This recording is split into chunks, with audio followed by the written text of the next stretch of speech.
Hello, I'm Myles at Fabricana, and today I'm going to show you how to make this awesome barbecue apron, perfect for patio season. If you like what you see, just keep watching and I'll show you step-by-step instructions and give you some helpful tips.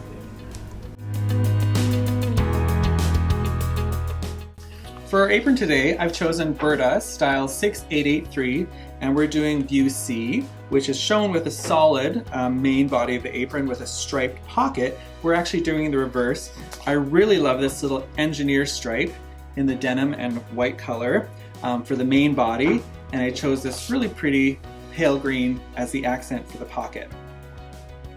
Berta patterns tend to be a little tricky. They assume a lot of knowledge, which is why we wanted to make this video to show all the in-between steps that aren't necessarily shown in the pattern. To cut out my apron, I actually didn't look at the layout at all. There's tons of fabric available based on the yardages they asked for, but what I really wanted to do was I cut all my long pieces first to make sure that I had enough fabric to get those pieces out. Now, because these pieces are all cut on a stripe, I used my rotary cutter and my ruler to cut these so that the stripe would be lined up right along these pieces. Another thing that we're going to show you in just a moment is the pocket edge. The opening is bound with a bias strip, and the bias strips look really cute on the stripe because you get this nice kind of candy striping effect. Our first step is going to be to bind this nice pocket opening. So we're going to take our little bias strips, super cute, over to the iron, and we'll see you there. So in the Berta pattern, they ask you to fold the edges into the center and then press the whole thing in half. I'm going to do that a little bit backwards. I prefer to just press the whole piece in half, so at least we can find our center point. So I'm just going to do that quickly. Nice steam with our cotton fabric, get a nice crisp edge. And then I open it up, I fold my raw edge into the center, and then I press it again. Just give it a quick press to hold it in place before we stitch. We're going to do exactly the same on the other side. Open it up, tuck the raw edge into the center, and press it again. We're going to repeat this with the binding for the other pocket. So now that we've got our nice bias folded, we're going to apply it to this pocket opening edge, which is, as you can see, a curve. Now, the way that the pattern does it is quite different from the way I do it. The pattern suggests that we just kind of wrap the binding around the edge and then stitch it all in one go, but I like to be a little bit more safe and accurate, and I am going to do it in 2 steps.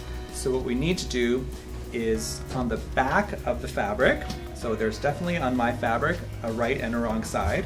So on the wrong side, I'm going to open up my binding and I'm going to pin it to that pocket opening. I'm going to start at one end and then I'm going to pin it at the other end. I'm going to kind of work it around that curve and then stitch it kind of somewhere in the center just to give me a guide when I start sewing. So as I mentioned before, we're going to be stitching the bias onto the wrong side of our fabric, which is facing up now. And when I open up the bias, I'm going to be stitching on the crease that I've formed, which for me is sitting at about 1 centimeter or 3/8 of an inch. So don't be worried if you have a little bit of bias left at the end of sewing your seam, because bias often tends to grow. I've got about 1 centimeter extra bias left over, and that is just fine. So we're now ready to top stitch from the face. So what I've done is I've wrapped the bias around to the front, and I actually went to the iron and pressed it just to make sure it's nice and crisp when I start my sewing. So I'm going to line up my needle very close to the edge of my bias, and I want to make sure that my bias is overlapping my previous stitching, because I don't want to see that stitching from the front. So just be very careful, take your time, and just gently sew. You can see the super charming little diagonal stripes. So I've prepared the neck straps the same way as I prepared the bias strips for the pockets, and I ended up top stitching them very close to the folded edge. And now we're ready to put the straps into the bib of the apron. That'll sit like that. The bib is actually 2 pieces because it's self-lined. And please take note on this pattern, the seam allowance for the side and the top of the bib is only 3/8 of an inch. So when we place our straps between the 2 layers, we want to keep the size of the seam allowance in mind. And then we're going to put a pin to hold our straps in place. And then we're going to go back to the sewing machine and stitch.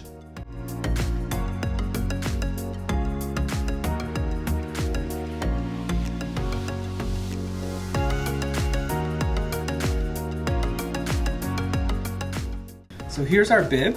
We've sewn it right sides together. We've got our straps stitched. You want to make sure that your straps are only stitched in at the top and not caught in your little side seam, otherwise your straps won't turn properly. The next thing we want to do to reduce bulk is to trim the corners. So once we have our corners trimmed, we can turn our bib right sides out. I'm going to make sure that I get those corners turned first. Actually, grabbing onto those straps will help you turn those corners. And then once we've got it turned, we're going to roll the seam allowances out nice and flat. And we're going to press all the way around the edges, up the side, across the top, and down the other side. Then we're going to go over to the sewing machine and we're going to top stitch these edges to make sure that they stay rolled out when our apron gets washed. So now that we've finished the bib portion of the apron, we're going to move on to creating the bottom half of the apron, which includes our pretty pocket with our nice bound edges.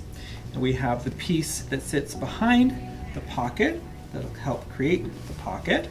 And then we have an extra piece on the bottom that finishes the length of our apron.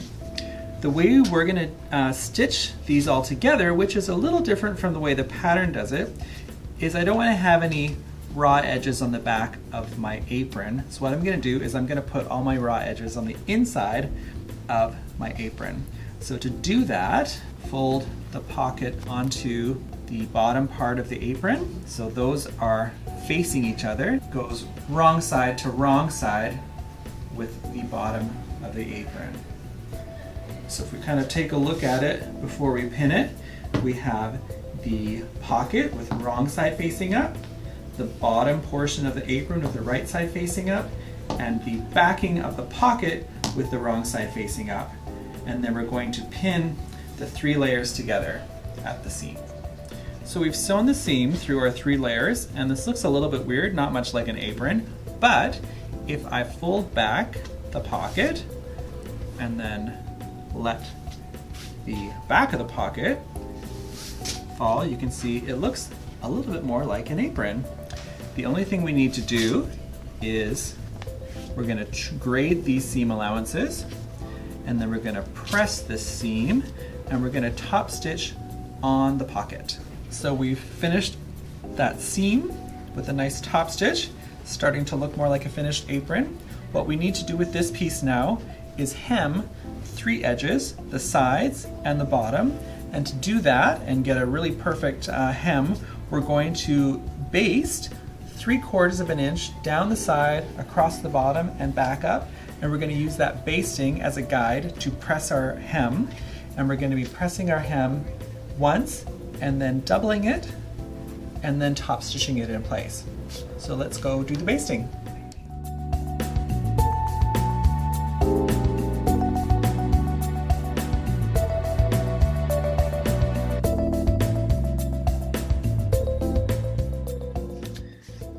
So you probably noticed that the corners, if we just kind of turn twice, we're going to get a big lump. So what we're going to do at the corner is we're going to turn it in on the diagonal and press. What I want to do next is trim that little corner off, not right to the fold. We're giving ourselves a bit of a seam allowance there, but about half of that corner is going to come off. And then When we turn along our basting line, we're going to double that and press it again. We're going to do that on the sides, and we're going to do it at the hem at the bottom as well. And what that's actually doing is creating this beautiful little mitered corner that will be held in place with our top stitching.